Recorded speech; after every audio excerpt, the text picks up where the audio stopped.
Muy buenas noches amigos, gracias por estar con nosotros en 2018 en la mira. Este día, bueno, hoy cambiamos, recorrimos un poquito la fecha precisamente para tener espacio de empezar a revisar los números definitivos que o sea, que arrojaron ya los recuentos de los votos en los consejos distritales. Hoy le doy la bienvenida al doctor. Bienvenido, doctor. Muchas gracias, Arqui. Amigas, amigos de 2018 en la mira, gracias por continuar siguiéndonos, por estar aquí ustedes presentes. Va a ser para nosotros una satisfacción el poder compartir con ustedes alguna información y algunas opiniones sobre todo este proceso electoral que el domingo pasado a la mayoría de los candidatos y candidatas les dieron sus actas de mayoría. Así es, y bueno, los actores políticos después de este proceso electoral pues quedaron muy simbrados, ¿no? Me parece que en el país, pero en Quintana Roo en especial, Héctor, es un proceso que es bien importante leer, tanto los que llegan como los que se van. Así es.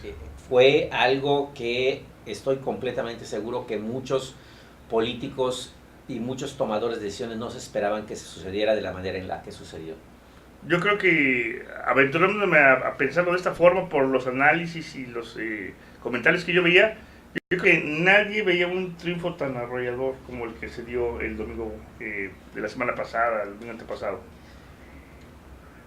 Bueno, seguramente se esperaba el triunfo de Morena en la presidencia de la República y en algunos cargos de elección popular. Sí. Lo que sí sorprendió fue la intensidad de la votación hacia Morena. La gran diferencia en algunos municipios, hablando de presidencias municipales, que obtuvieron los que ganaron. Y hablando de las diputaciones, bueno, pues también fue una diferencia apabullante y abrumadora de los candidatos y las candidatas de Morena. Así es, si bien esperábamos que Morena ganara por la presencia y el tiempo que lleva en campaña Andrés Manuel, y sobre todo por cómo construyó su candidatura en esta ocasión y con los actores, ¿no? que empezó a derribar resistencias. Esta nueva estrategia que empezó a acercarse a algunos personajes cuestionables, pero que sin duda fueron claves para que en la elección pasada pues lograran bajarle, ¿no? de la candidatura, o sea, del triunfo. En esta ocasión fue tan contundente que bueno, que ninguna maniobra pues pudo con el voto masivo de los ciudadanos a favor de esta opción política. Pues estoy convencido de que Andrés Manuel en esta ocasión, con toda esa experiencia acumulada en cuanto a hacer campaña y en cuanto a analizar lo que sucedía para no conseguir el triunfo, se hicieron estrategias diferentes hacia el interior del partido, e entre otras, cuidar mucho la estructura electoral. Pero el triunfo de Andrés Manuel se explica primero por los años que tiene él de campaña, por sus propuestas y por además encabezar una propuesta llena de principios y valores, que me parece que es lo fundamental. Así es. Pero es importante considerar también el humor social, el estado anímico de los mexicanos, que también contó mucho, el enojo, la desilusión, el hartazgo que había hacia algunas figuras y hacia algunos partidos políticos. Y en Quintana Roo el escenario fue algo muy similar. Sí. Evidentemente, los candidatos y las candidatas de Morena, por supuesto que sí se vieron beneficiados por esa, bueno, ya no es ola, es el tsunami de Andrés Manuel, pero también el estado anímico, el humor social que hay aquí en Quintana Roo, y por otro lado debemos reconocer que los candidatos y las candidatas de Morena hacen un tipo de campaña muy territorial, muy territorial. Es caminar, es gastar la suela del zapato, es ponerse muy morenos con el sol y es tocar muchas puertas. Y todo eso fue sumando. Yo estoy convencido que todos esos factores y algunos otros más fueron sumando para que los ciudadanos finalmente se decidieran a votar por Morena y sus candidatos. Y Héctor, habrá que puntualizar que se volvió a insistir en la campaña del miedo y se sigue insistiendo aún que si México, Venezuela y tal y tal y tal. Y eso ya vimos que es una mentira de las más grandes, al menos en esta primera semana, 9 días que tenemos, vemos que la economía mexicana sigue caminando, que el peso se ha recuperado mucho bien, mucho se ha apreciado el peso, que la Bolsa Mexicana de Valores continúa muy bien, en fin, que aquel desastre que vaticinaban y que la devaluación del peso y la fuga de capitales y la inflación, eso quedó como parte de esa campaña negra que el mismo Solá dijo, bueno, que ya no iba a funcionar. Así es. Ya los ciudadanos habíamos aprendido que eso, bueno, pues era una estrategia política más que un vaticinio de condiciones reales que se pudieran concretar. Y no funcionó, y insisto, es importantísimo que los actores políticos hoy lean lo que pasó. Porque quien piense que esto se va a volver a repetir, está leyendo mal. Así es, yo creo que es una cuestión inédita, única, que así como la misma figura de Andrés Manuel jugó para la presidencia en otras campañas, donde no cuajó por diferentes factores, en esta ocasión bueno, se conjugaron varios aspectos, ¿no? Como usted bien menciona, ya un hartazgo después de un año, el año pasado, donde se destaparon todos los casos de gobernadores corruptos que habían saqueado a la nación, de los contratos de Overdicht y toda una serie de cuestiones también del gobierno federal, que también se conjugaron para el escenario adecuado para que esta opción esta vez sí cojara, y bueno, las medidas que también tomaron al interno del partido, los acercamientos que tuvo Andrés Manuel para evitar resistencias, en fin, una serie de factores que pues son únicos, que no se van a volver a repetir en el futuro, muy seguramente, porque el ejercicio del poder pues genera desgaste. La imagen y el ejercicio del poder genera desgaste y por lo tanto, bueno, pues algunos tendrán las expectativas demasiado altas y al no verse cumplidas, bueno, pues a lo mejor se decepcionarán, tomarán otra opción, en fin, habrá muchas posibilidades, pero sin embargo el horizonte en el corto plazo pues indica que sí se van a dar estos cambios en las grandes líneas de las políticas públicas que México y los mexicanos esperamos. Y eso me parece que es fundamental, porque una gran mayoría de los que votaron están esperando justamente eso, cambios de fondo, no solamente un cambio de partido, sino que realmente un cambio en cuanto al régimen, en la forma de gobernar. Y estoy convencido además que el gran compromiso de Andrés Manuel de gobernar honestamente y con transparencia es una de las mejores cosas que se pueden dar y que se van a dar. Pero además, seguramente todos han visto cómo ha ido conformando su equipo de trabajo, cómo ha ido conformando este equipo de transición, cómo ha estado incluyendo a diferentes personajes en el gabinete que va a proponer. Y son personas con experiencia y no solamente de un espacio. Hay empresarios, hay académicos, hay políticos, hay personas de otros o que militaron en otros partidos, y creo que ese fue una de las grandes virtudes que en su momento se le criticaron a Andrés Manuel, pero solamente se podía alcanzar esto siendo incluyente y muy tolerante ante otros actores políticos que ya habían manifestado su rechazo a este régimen PRI-PAN o a este gobierno que han tenido la oportunidad del PRI y el PAN, y entonces se incluyeron y se sumaron. Por supuesto que yo, como muchos, considero que hay personas que habría que considerarlas, ¿no? En cuanto a su pertinencia de estar. Pero hay cosas que se tenían que hacer para lograr este triunfo, y miren que se logró de una manera apabullante. Así es, y principalmente porque, como siempre se ha dicho, cuando la gente sale a votar, cuando la gente sale masivamente a votar, es muy difícil que alguna estrategia política o alguna triquiñuela de esas políticas que estamos acostumbrados a ver pueda funcionar, porque es tan avasallante la participación ciudadana, el porcentaje es tan alto que los márgenes de maniobra para comprar votos, para acarrear votos, pues se diluyen ante la afluencia de los ciudadanos en las urnas.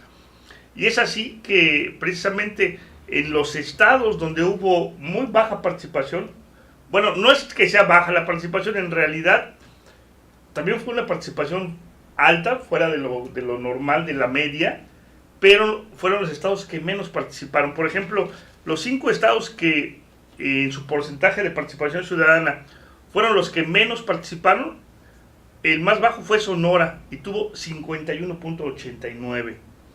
Después le siguió Baja California con 52.6, Guanajuato con 53.19, y esto es significativo, Chihuahua con 54.39 y Nuevo León con 55.77. Son los 5 estados que tuvieron menos participación en relación a la media nacional y al total. Pero 2 estados donde ganó el Partido de Acción Nacional son precisamente Chihuahua y Nuevo León, 2 estados donde el Frente obtuvo el triunfo y son de baja participación. Si hubieran los ciudadanos de esas entidades tal vez participado mayoritariamente, hubiera sido otro resultado, ¿no? Entonces, aquí vemos la efectividad de que la gente salga a votar, salga a sufragar, y que, bueno, en este caso, pues, era la tendencia votar por Andrés Manuel. Y esto es bien interesante, Héctor. Miren, aquí en Quintana Roo, y en especial en Otompe Blanco, en muy cortito tiempo ya vimos la efectividad del voto y de que los ciudadanos salgan a votar. En 2 años pasamos del PRI al PAN y del PAN a Morena. Sí. Eso es algo muy interesante. En este municipio, los ciudadanos, yo estoy convencido que ya aprendimos todos que cuando salimos a votar, pero todos o la mayoría, pasa esto, que hoy te pongo, pero mañana te quito. Hoy puedo rectificar o ratificar el sentido de mi voto. Y Otompe Blanco me parece que es un digno de análisis, cómo en tan cortito tiempo ya tuvimos alternancias diversas. Así es. Y además, que sabrá Dios qué va a pasar con algunos partidos, que han ido a la baja, fueron a la baja realmente. O sea, alguno como el PRI ha sido un continuo descender, y otro, como es el PAN, que vimos que su realidad es otra. Así es, que las coyunturas en el Estado le favorecieron, pero que no supieron ratificar ese apoyo ciudadano, ¿no? Al menos la percepción ciudadana no les favoreció. Parece que lo que han hecho no ha satisfacido a la sociedad, no cubrió sus expectativas, y bueno, pues ante otra opción que pues se acercaba más a los anhelos de la ciudadanía, pues optó por un cambio. Y es cierto, en Benito Juárez ya tiene varias administraciones que han ido transitando, al menos en el gobierno municipal, de gobiernos del PRI al Verde, al PRD, otra vez al Verde, en fin, han estado PRI Verde porque fueron coalición. La ciudadanía, los ciudadanos de Benito Juárez han estado transitando, y ese fenómeno es bien importante porque inclusive en esta elección, al parecer en segunda fuerza, queda un candidato independiente. Yánix queda en segunda fuerza ahí en Benito Juárez, con ser más de 30,000 votos. Bueno, eso también es muy relevante, porque las figuras de candidaturas ciudadanas prácticamente fueron apabulladas en otros municipios. Sin embargo, ahí donde la ciudadanía ya ha ejercido de manera cotidiana las diversas opciones políticas, pues en esta ocasión le dio un espacio preponderante a la candidatura independiente. Ahora sí que, independientemente de que no haya ganado. Claro, y bueno, yo creo que ese es el otro gran tema, o sea, el tema de las candidaturas independientes, cómo se van a estar abordando más adelante. Habrá que modificar algo, porque la realidad es de que, excepto Benito Juárez, a nivel nacional, bueno, en lo local, que tuvo una votación muy buena, pero además, Héctor, habrá que considerar que allá pues se dio una cuestión muy singular en cuanto a los candidatos, el pleito que hubo en ese sentido. Sí. Sin embargo, aquí en Otompe Blanco vemos como un candidato independiente obtiene una votación más alta que aún un partido político que se supone que ya tiene toda una estructura. Y que por cierto va a desaparecer. Y que por cierto va a desaparecer. Pero como un candidato independiente, no ganó efectivamente, pero sí la estructura administrativa, electoral que tiene un partido político, logra obtener esa cantidad de votos, aquí en Otompe Blanco, ¿no? Sí. Sin embargo, a nivel nacional vimos que las candidaturas independientes no lograron nada realmente, nada en el sentido de triunfo, no sí. en cuanto a concienciar a los ciudadanos de voto y demás, porque obtuvieron muy buenas votaciones, muy buenas votaciones. Y habrá que revisar el tema, bueno, en general yo creo que el tema de partidos políticos y todas estas cuestiones en presupuestalmente, en fin, una serie de cosas que yo estoy seguro que se van a tener que tocar y se tendrán que revisar. La cantidad de dinero que reciben los partidos políticos es impresionante, es impresionante. Todas las prerrogativas de ley habrá que revisarlas para ver cuál es la realidad que deberían de tener los partidos políticos. El mismo y los mismos órganos electorales, llámese INE o los locales, son muy caros. Son muy caros. Estas dobles estructuras, tanto locales como federales, pues nos salen muy caras y la verdad, pues no nos dan resultados ni garantías distintas. Entonces yo creo que habría que revisarse también ya la pertinencia de mantener dobles estructuras, ¿no? Tanto locales como federales. Así que a lo mejor es un buen momento para que de una vez por todas, pues el INE se haga cargo de pues todas las elecciones, ¿no? En las entidades. Es un órgano que, si bien ha sido cuestionado, pero yo creo que ha dado pues cierta certeza, al menos los participantes, los contendientes, no le han achacado todavía al INE una responsabilidad de tal magnitud que pueda alterar los resultados, ¿no? Claro, y pese a que por supuesto hay algunas situaciones que son dignas de analizarse, pero sigue siendo un órgano electoral que además en esta elección se demostró que es capaz de organizar y llevar en términos generales muy bien las elecciones. El conflicto estuvieron más en los locales, como Puebla, como aquí quizá en algún municipio de Quintana Roo, se dieron más los conflictos, pero en la parte federal salió muy bien la elección, muy bien. Así es, y es que esto es importante porque estamos viendo esa tendencia de que la gente no está votando por los partidos ni por las ideologías, porque ya todos se han diluido en casi lo mismo. Son los personajes preponderantemente los que están jalando las simpatías. Y en ese sentido, yo creo que apoyar un poco más las candidaturas independientes, mejorando las condiciones de equidad en las que compiten contra los partidos, los recursos que se le asignan a partidos, en fin, una serie de medidas que se tendrán que revisar para pues poner la cancha un poquito más pareja, claro, en ese sentido. Por supuesto que eso es importante, equilibrar todas estas cosas y que no haya tantas asimetrías en cuanto al tema de los independientes. Y lo vimos ahora a nivel federal y lo vimos también en lo local. Pese a todo, yo creo que también sorprendió el número de votos que sacó el Bronco, pese a todo. O sea, un 5.4, 5.5%. Más de 5%, sí. De los votos, cuando pues el señor, primero hay que reconocer que también había ahí unos cuestionamientos, pero quizás si hubieran participado otros actores como independientes, la situación hubiera sido también un tanto diferente. Y aquí en lo local, pues hubieron sus claros oscuros. Por ejemplo, la candidata independiente de Carrillo Puerto, que lamentablemente tuvo prácticamente nada, menos del 1%. Sí, eso fue un caso que le dimos seguimiento, porque bueno, ella en la recolección de firmas pues había logrado un número pues bastante mayor, cerca de 3,000 firmas, y ahora en el proceso electoral pues cayó prácticamente una ínfima parte, ¿no? Y es muy característico porque en estos municipios donde hubo reelección, hemos estado observando la elección local, y es donde se dieron pues muchas turbiedades. Precisamente, y no es precisamente que lo haya hecho el instituto, pero sí dejó pasar muchas cosas.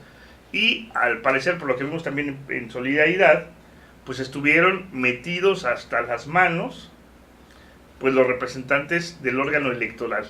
Entonces, si vemos el caso de Bacalar, donde no ganó Morena, si vemos el caso de Carrillo Puerto y vemos el caso de Solidaridad, misteriosamente en esos tres donde no gana Morena eran reelecciones.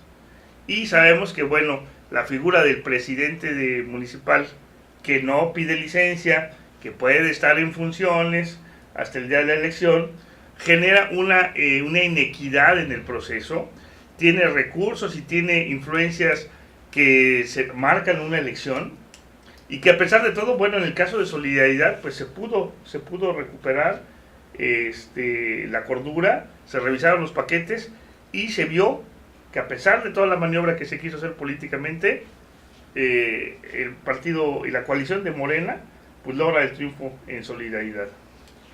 Y en estos tres, o sea, Bacalar, Carrillo Puerto y Solidaridad, vemos que la diferencia entre el primer lugar y el segundo lugar no es tan apabullante como en los otros municipios. Es muy cerrada. Y aquí, Héctor, hay que hacer nuevamente el llamado a los ciudadanos que salgan y voten, y que voten por sus candidatos, porque es la única forma. El órgano electoral local, y yo no sé qué tan estricto fue en las formas, pero Carrillo Puerto se retiraron todos los partidos, no firmaron el acta. No firmaron el acta. En Solidaridad fue creo que fue de las más empañadas en cuanto al que llaman al sospechosismo de algunos procedimientos. Porque las autoridades fueron las principales involucradas en este sospechosismo, ¿no? Que a fin de cuentas Sí. no fue sospechosismo, fue contundencia, sí, que fueron parciales. Entonces eso es lo que volvemos al tema del INE y de los órganos electorales locales en las entidades federativas. En cuanto se empiezan los ciudadanos y los participantes a desconfiar, porque hay algunos hechos que te hacen llamar a la desconfianza, y es lo que habría que estar cuidando realmente.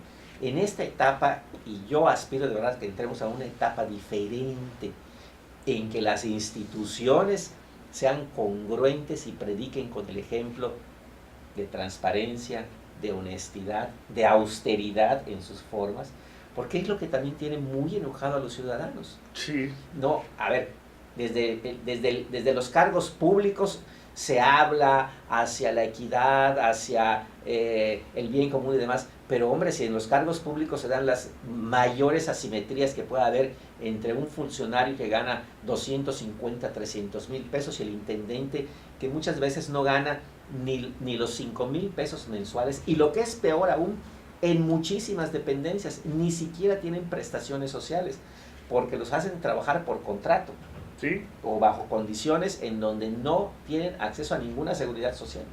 Entonces se vuelve el gobierno el empleador menos sensible a las necesidades de las personas. Es cierto esta parte, porque pues los privilegios que gozan muchos de estos funcionarios, sobre todo los electorales, como se homologan casi con lo que gana un magistrado, un juez, pues ganan cantidades estratosféricas y solamente laboran de manera intensa pues una vez cada 3 años, ¿no? Entonces, a pesar de que bueno, tienen una serie de actividades durante el tiempo normal, no se compara con la jornada. Sin embargo, bueno, pues ellos gozan de prerrogativas, de canonjías, como pues se ha también mencionado mucho, ¿no? Los famosos vehículos, los seguros de vida, los seguros médicos, en fin, los seguros de retiro, las compensaciones, toda una serie de monumentos que pues los ponen sobre la media de cualquier sociedad en este país. Y aquí el reto, desde mi punto de vista, es disminuir esa brecha. Y quizá lo ideal sería no disminuir la brecha a costa de que a alguien le bajen el sueldo, sino que le suban los ingresos y los beneficios a los que menos ingresos y beneficios tienen. Pero también es una realidad que algunos funcionarios, algunos políticos caen en el exceso y en el abuso. Y yo estaría de acuerdo en que alguien pueda llegar a un hotel de 5 estrellas o viaje en primera clase o en vuelos privados, siempre y cuando lo pague de su bolsa. Ah, sin duda. Eso me parece que es maravilloso, que lo pague de su bolsa. Lo que no me parece justo es que usted y yo, que pagamos impuestos, le paguemos un viaje privado a la secretaria de algún funcionario, o a la novia de algún funcionario, o al hijo de algún funcionario. Porque además esos altos funcionarios en administraciones pasadas pues siempre viajan como un séquito, ¿no?, de personajes. Pero por supuesto. Entre el secretario particular, el secretario privado, el ayudante, el chofer, el amiguito, la novia, el hijo, el primo, y bueno. Y esto, Héctor, me parece que es algo que tienen que leer todos los que llegan ahorita, porque si hay algo que enoja y que también se manifestó en las urnas, es precisamente eso. Ya no queremos ver políticos y funcionarios que andaban en bicicleta y de repente andan en un vehículo de Mercedes-Benz, o de quien andaba manejando su carrito y de repente lo vemos con chofer, asistente, secretario, o sea, y con ese séquito. Y lamentablemente en estas campañas vimos de una manera hasta ofensiva cómo había candidatos que llegaban con una caravana de vehículos carísimos y con todo un séquito de personas.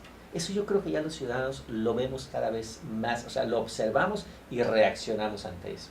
Así es, pues aquí en el estado todavía vemos algunos funcionarios cuando hay eventos, cómo llegan las caravanas de diferentes secretarios con un séquito de vehículos, o sea, las camionetas, no sé si están blindadas o no, pero llegan 3, 4 camionetas por funcionario.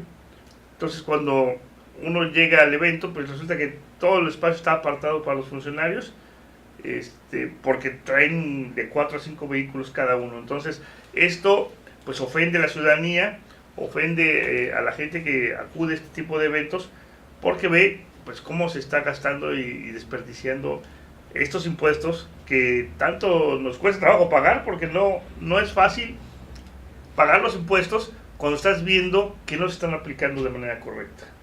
Y por eso es importante que los que en esta ocasión van a ocupar cargos de elección popular o cargos administrativos, y me estoy refiriendo específicamente a ayuntamientos y cabildos, que lean muy bien qué es lo que sucedió para evitar repetir los mismos errores de los que acaban de cambiar. Así es. Mucho se habló cuando la coalición que encabezaba Carlos Joaquín llegó al poder, de que cuál era el cambio, porque nunca se aclaró hacia dónde era el cambio, ni qué tipo de cambio íbamos a tener. Siempre se quedó en el limbo, nunca se trató este asunto, porque creo que ni ellos mismos lo tenían claro. Y la ciudadanía empezó a criticar mucho que las actitudes se parecían mucho a las actitudes que habíamos conocido de otros gobiernos, ¿no? Inclusive los aliados, los panistas y los perredistas, de repente se subieron en un pedacito de poder, ya sea en una diputación, en una regiduría o en una presidencia municipal, y se volvieron soberbios, como si el mandato popular que se les entregó hace apenas escasos 2 años hubiera sido para que ellos tuvieran potestad de hacer lo que ellos mejor creyeran y no tener en cuenta a la sociedad. El caso del Congreso es el más patético, porque inician con una consulta ciudadana para hacer una agenda que hasta la fecha no se ha tomado en cuenta. Ahora sí que el presidente de la Gran Comisión espera irse con una candidatura plurinominal, entonces es cuando pone en la palestra el asunto de cambiar el régimen de organización del Congreso, de eliminar la Gran Comisión y generar una junta de coordinación política, pero ya que se va, ya que disfrutó de las tecnologías de manejar el presupuesto del Congreso a discreción, entonces es cuando se acuerda, y después del descalabro que tiene en la elección, se acuerda de que pues hay que hacer ajustes en el Congreso para que esto sea un poco más equitativo. Y nada más por tomar ese ejemplo, Héctor, los ciudadanos esperamos cambios muy rápidos, tanto en la forma como en el fondo de hacer las cosas. Si nosotros vemos que empiezan a comportarse en cuanto a forma de la misma manera, evidentemente empieza otra vez esa animadversión, ese humor social, ese estado anímico de enojo y de venganza realmente. Entonces las formas se tienen que cuidar muy bien. Tenemos que tener nuevas formas de interactuar entre los políticos y los funcionarios con los ciudadanos. Nuevas formas. Nos tenemos que sentar en las mismas sillas y quien llegue primero se sentará en la silla de adelante y no que haya las primeras 10 filas que estén separadas. Así es. Tenemos que acostumbrarnos todos a que, bueno, seguramente habrá algunos funcionarios que por cuestiones de trabajo necesiten a alguien que les maneje, pero no necesitan una caravana de 2 o 3 o 4 vehículos y 5 o 6 asistentes. Eso es un exceso. O mandar a un asistente de avanzada y decir, me avisas cuando ya esté por empezar el evento para que yo llegue, y mientras me pongo a dar vueltas cerca del recinto hasta que ya le avisan, contaminando, para que baje y que no esté haciendo antesala ahí, ¿no?, en el evento antes de empezar. Pero bueno, además contaminando y gastando la gasolina que le pagamos con nuestros impuestos, porque esa es gasolina que no pagan de su bolsa. Así es. Que ese es el otro de los temas. Así es. Y bueno, el cambio que ha prometido Andrés Manuel, pues la gente lo está esperando con mucha ansia, está viendo cómo se concretan estas promesas. Él en los primeros días ya ha dicho que va a renunciar a la mitad de su salario y que bueno, que espera que la mayoría o todos los representantes populares que llegan por la opción de Morena también hagan lo mismo. Eso me parece muy positivo, pero me parecería todavía mejor que se modificara, porque eso lo puede hacer Andrés Manuel y eso lo pueden hacer los funcionarios en diferentes niveles. Me refiero a secretarios de Estado, me refiero a presidentes municipales, me refiero a congresos locales, porque también, Héctor, hay que hablar de que de los 28, si no me equivoco, congresos locales, Morena 28. Ganó 18 o 19, algo así, de congresos locales. Y eso, entonces, me parece bien que diga Andrés Manuel, me voy a bajar mi salario, pero ¿por qué no modificar el tabulador? Ese pendiente que hay sobre los salarios máximos, había una iniciativa que nadie podía ganar más de lo que gana el presidente, y de ahí para abajo. Pues porque el presidente no pone en ley, está bien, no basta con que yo diga voy a bajarme mi sueldo, que la ley establezca un nuevo tope salarial para el presidente. Así y a partir de ahí entonces ya tendríamos referentes. Toda la administración pública, a partir de lo que gana el presidente, de ahí para bajito. Que esto se traduzca, insisto, en las formas. Que eso se traduzca también así, que los presidentes municipales digan, el tope va a ser este. Y además, es importante la transparencia. A ver, ¿cuánto ganas? ¿Cuánto te doy de prestaciones? Sí, porque si no, los bonos son la parte engañosa. Hay salarios muy bajitos. Y además quizá... con bonos y compensaciones muy grandes.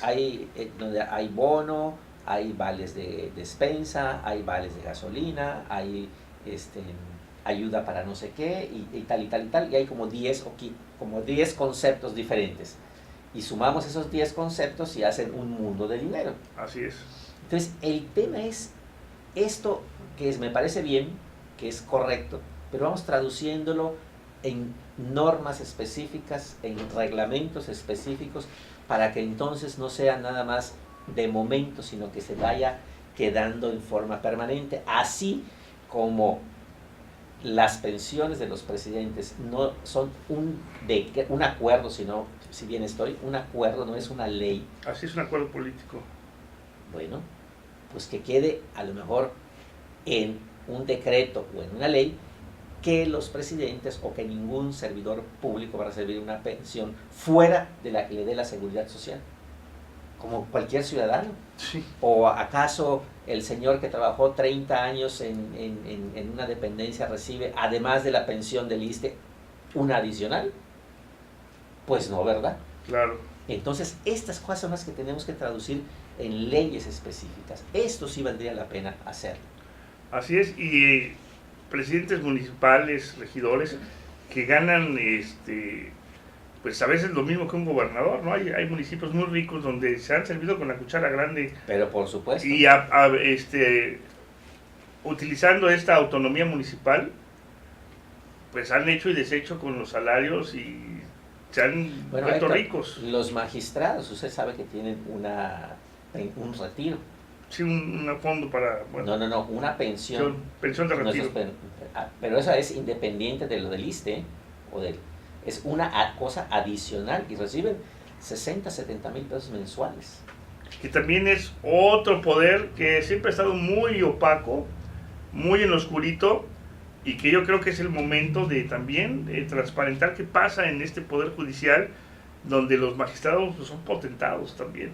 Por supuesto, por supuesto.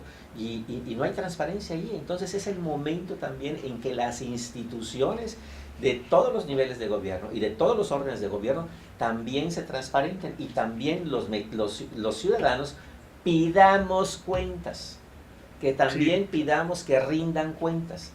No, se me parece muy injusto que haya quien reciba eh, tantas, tantas prerrogativas, tantos beneficios, tantas prestaciones, cuando hay quienes no tienen, insisto, ninguna prestación, o sea, y ninguna es ninguna. así es. A mí por eso esta versión de que sean primero los legisladores los que se refleje esta medida, me parece muy importante porque son ellos los que hacen las normas, los que hacen las leyes. Entonces, si en ellos se aplica la austeridad, se les baja el sueldo y están conscientes de que se deben de quitar los privilegios, así lo van a plasmar en la ley y van a empezar a revisar ordenamientos que les dan facultades tanto a entidades autónomas como a poderes para empezar a legislar, y si hay que modificar la Constitución hay que modificarla para que se pueda realizar esto, porque no es posible que este país que ha crecido y ha creado cotos de poder inmensos como son en el poder judicial, ¿no? Hablando del caso de los magistrados y de los jueces, donde ellos, bueno, pues se cuecen aparte, ¿no? Si nos asombramos con lo que pasa con los legisladores, a veces los magistrados que tienen una área tan poco transparente, tan poco conocida, pues debemos poner también mucho énfasis y empezar a escarbar a ver qué pasa allá en el Poder Judicial, donde también los privilegios son mayúsculos. Pues se habló mucho del Poder Judicial de la Federación, en cuanto a la remuneración que recibían los que integraban el Poder Judicial de la Federación, y fue escandaloso. Pero a nivel de entidades federativas, la parte local, no cantan tan mal las rancheras. Así Y es el momento. Y miren, es increíble que muchos funcionarios, muchos políticos reciban sueldos de millonarios, cuando quien trabaja en la administración pública tiene que vivir bien, vivir decorosamente, vivir, como decía Juárez, en la medianía de la vida republicana. Porque quien quiera hacerse millonario, y creo que es el conflicto en este país, Héctor, que hay quienes piensan hay quienes entran a la administración pública pensando que se van a hacer millonarios. Y en la administración pública, quien entra pensando que se va a hacer millonario, solo lo puede lograr robando, de ninguna otra manera. Traficando con influencias para conseguir contratos. Finalmente corrompiéndose y corrompiendo a todo mundo a su alrededor. Es la única manera. Quienes entran a la administración pública tienen que tener realmente, y aunque suene romántico y aspiracional, tienen que tener vocación de servicio y aceptar que no va a poder darse la vida que se da Carlos Slim. Así es, que es un caso particular porque bueno, él es iniciativa privada. Héctor, aunque fue pero cuántos líderes sindicales, cuántos que los hijos o ellos mismos fotos de viajando en aviones privados y por todo el mundo y en hoteles de 10 estrellas y demás. Eso es ofensivo. Porque además esos sindicatos reciben por parte de las entidades públicas pues grandes cantidades de dinero también para apoyo de los sindicatos y de las prebendas que tienen ellos. Pero por supuesto. Entonces eso es lo que tendríamos los ciudadanos que estar observando muy atentamente. Muy atentamente. Y ya vimos que cuando salimos a votar somos capaces de ratificar o de rectificar en lo que votamos anteriormente. Y de verdad es importante, yo puedo tener la confianza en usted, pero si usted empieza a hacer las cosas mal, pues le quitaré mi confianza, porque eso no es para siempre. Así es, y bueno, ya para redondear, para cerrar esta charla, porque ya se ha ido muy rápido el tiempo, pues mire, yo quisiera mencionar que hay un dato que todavía no lo he cotejado. porque el domingo hubo ajustes, pero se está mencionando de que de los candidatos más votados en todo el país están los senadores de Morena, Maribel Villegas y el doctor Pech. Así es, o sea, yo no tengo la tablita esta para comparar, y estoy hablando y seguramente estaremos hablando en términos porcentuales, evidentemente. Sí, evidentemente. Que tanto el doctor Pech como Maribel Villegas, pues fueron de los candidatos de Morena al Senado más votados. Pero también es interesante, Héctor, la apabullante victoria de los candidatos y candidatas a diputadas federales. Sí. Mildred Ávila obtuvo el porcentaje más alto de votación en el estado en cuanto a votantes, ¿no? Fue tremendo. La candidata Adriana Teisier en el distrito 01, o sea, Playa, Cozumel, Tulum, fue impresionante realmente la cantidad de votos que obtuvo. Y en general fueron muy bien votados los candidatos a diputados. Así es. Y bueno, el resultado de esto es que la integración también de las cámaras pues va a quedar bastante equilibrada con esto de la paridad y todas estas medidas que se han venido tomando paulatinamente, pues ahora sí van a tener su máxima expresión en el 48.20% de mujeres representadas en las cámaras y el 51.80% por los hombres. Es el equilibrio la relación más equilibrada de sexos, ¿no? Entre hombres y mujeres. Porque anteriormente creo que eran 46, 47, sí. Era un poquito más bajo. Así es. Las mujeres han ido casi equilibrando al 50%. Pero han ido, o sea, y esto se da porque no solamente por obra y gracia del Espíritu Santo, sino porque las mujeres cada vez ganan más elecciones. Porque antes competían, pero por la causa que sea, no ganaban. Pero hoy vemos que las mujeres ganan más elecciones y además por eso estamos comentando esto del índice de votación en diputadas y en la senadora. Y aquí en Quintana Roo, pues el diputado electo Chucho Paul va a ser bendito entre las mujeres, porque son 3 diputadas y él es el único varón. Así es algo también muy particular porque muchos dirían que por la misma norma del 50-50, pues es evidente que llegaría al mismo número. No, claro que no. Porque si hay el mismo número de candidatas que de candidatos, a lo mejor la ciudadanía se apoya más a los hombres, ¿no? Y podría votar más por los hombres que por las mujeres. Y el partido que pusiera mujeres, pues a lo mejor tendería a perder. Pero estamos viendo que no. Que las mujeres están ganando un espacio y están manteniendo las posiciones que se les han otorgado en el papel, la están refrendando en las urnas. Y eso también es muy importante para el avance de la equidad. Bueno, aquí en el estado, no sé, pero por lo menos el distrito 2 y el 1 compitieron contra varones y le ganaron a los varones. Sí. Entonces, esto ha cambiado también en esta cosa en la perspectiva de género y que cada vez es más importante la persona que el género. No importa si es una señorita, una señora o un señor el que esté compitiendo. Es quien tenga el talento y la capacidad. Y ahí hay que reconocer que las mujeres cada vez ganan más elecciones y compiten muy bien. Así es. Así es, amigos. Bueno, pues hemos llegado ya al final de esta emisión. Les agradecemos que nos hayan acompañado en esta breve charla. En realidad hay muchos temas que abordar. La verdad, no hemos querido todavía ahondar más y creo que lo valoraremos en las próximas semanas. Pero en primer lugar, porque las decisiones que se están tomando o lo que se está hablando de lo que comenta Andrés Manuel, de las decisiones que se está tomando, pues no se van a concretar hasta que él sea el presidente ya en funciones. Y bueno, se van cantando ahorita algunos asuntos con algunas designaciones. Por ejemplo, que Marcelo Ebrard ya también se va a Relaciones Exteriores, algunas personas que ya están despuntando, pero estos nombramientos pues, van a ser oficiales hasta más adelante. Sin embargo, bueno, hay temas que se tendrán que ir abordando también a nivel nacional y esos son los temas importantes que pues próximamente iremos también discutiendo aquí, cuáles son los inmediatos, ¿no? Que se tendrán que abordar, cuál va a ser, por ejemplo, el futuro del propio partido, que ese también va a ser otra historia. Claro. Cómo van a enfrentar la renovación de la dirigencia, ya que tuvo muchos vaivenes previos a este proceso.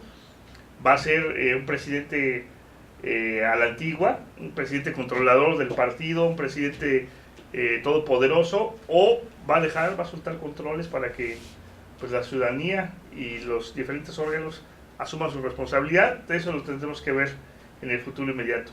Absolutamente, yo creo que hay muchos temas muy interesantes por venir. El tema de los partidos políticos, el futuro en general de los partidos políticos, que todos están en un momento coyuntural muy interesante, y también eso va a definir el futuro de la vida política de este país. ¿Cómo van a estar los partidos políticos? PRI, PAN, PRD, los que pierden su registro, y por supuesto Morena, ver qué tipo de partido va a ser. Así es, se ha comentado pues, de la desaparición de los plurinominales. Al menos lo seguro es que el partido Nueva Alianza y el Encuentro Social pues desaparecen, pierden su registro, aunque van a tener presencia en las cámaras porque tuvieron legisladores de mayoría en esta alianza que tuvieron en el caso del partido Encuentro Social con Morena y en el caso de Nueva Alianza con el PRI Verde. Así que, amigos, todavía hay mucho que seguir analizando, hay mucho que seguir viendo. Pues les agradecemos que nos hayan acompañado en esta emisión de 2018, pues en la mira, y ahora viene pues el futuro inmediato. Nos vemos y hasta la próxima.